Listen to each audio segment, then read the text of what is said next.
আসসালামু আলাইকুম রহমতুল্লাহ। বিক্ষুব্ধ জনতা, প্রিয় কক্সবাজারবাসী, আজকের ইস্যু নিয়ে আমাদের বক্তারা বক্তব্য রাখবে। আমি শুধু বলতে চাই, বেনজির মতিউরের মতো অনেক দুর্নীতিবাজ আমাদের প্রশাসনের ভিতরে ঢুকিয়ে আছে। আমরা বাংলাদেশের মধ্যে রাসেস বাইফারের নামে আতঙ্ক হচ্ছি, তার চাইতে বেশি আতঙ্ক হচ্ছি এই দুর্নীতিবাজদের জন্য।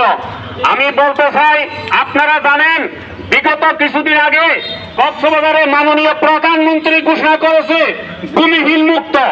আমার প্রশ্ন, কিভাবে ভূমিহীন মুক্ত হয়? বর্তমান কক্সবাজার হাঁসমহলে অর্থাৎ এসিলিন্ডার অফিসে 6,500-এর ঊর্ধ্বে ভূমিহীনদের আইডি কার্ড জমা আছে। এই যে কক্সবাজার আশ্রয়ণ প্রকল্পের মধ্যে 4,500 লোক নেওয়ার পরেও 6,000-এর ঊর্ধ্বে মানুষ ভূমিহীন হয়েছে শুধু 1 নম্বর ওয়ার্ডে।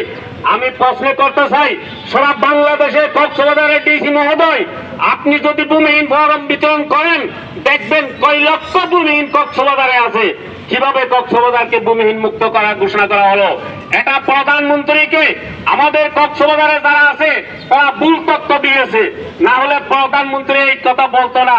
আমার আরেকটা প্রশ্ন, যদিও ভূমিহীন নাই বলে ঘোষণা করা হয়েছে, কাদেরকে খুশি করার জন্য ঘোষণা করা হয়েছে জাতি জানতে চাই।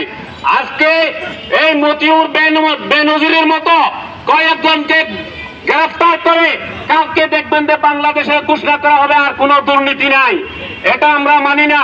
আমরা দেখতেছি হাঁসমহল, পাসপোর্ট অফিস, এই থেকে পৌরসভা এবং হাসপাতাল, প্রতিটা জায়গায় এখন দুর্নীতি চলতেছে। কোন মানুষ কোন কাজের জন্য গেলে টাকা না দিলে কাজ হয় না।